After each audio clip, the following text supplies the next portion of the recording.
আমাদের প্রতিদিনের ছোট ছোট সমস্যা সমাধানের জন্য বাইরে যেতে হয় না। রান্নাঘর আর ঘরের সহজ জিনিসগুলো দিয়েই পাওয়া যায় অসাধারণ সমাধান। আজকে জানবো 5টি নতুন ঘরোয়া টিপস যা আপনার কাজে দারুণভাবে লাগবে। যদি গলা ব্যথা বা হালকা কাশি হয়, 1 কাপ গরম জলে মধু আর আদার রস মিশিয়ে খান। একটি প্রাকৃতিক অ্যান্টিবায়োটিক হিসেবে কাজ করে এবং দ্রুত আরাম দেয়। রান্নার পর মাছ বা মশলার গন্ধ কি ঘরে থেকে যায়? 1 কাপ জলে কয়েক টুকরো দারচিনি ফোটান।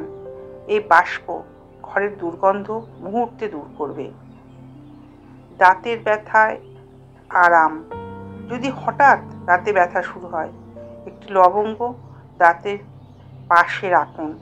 লবঙ্গের তেল প্রাকৃতিক পেন কিলার হিসাবে কাজ করে। হাত পায়ের শুভ্রতা। শীতে হাত পা ফেটে যায়? শোবার আগে নারকেল তেলে কয়েক ফোঁটা লেবুর রস মিশিয়ে লাগান। সকালে দেখবেন নরম ও মসৃণ হয়ে গেছে। রান্নায় হঠাৎ লবণ বেশি হয়ে গেলে একটি আলু টুকরো টুকরো করে ঝোলে দিয়ে দিন। আলু বাড়তি লবণ টেনে নেবে।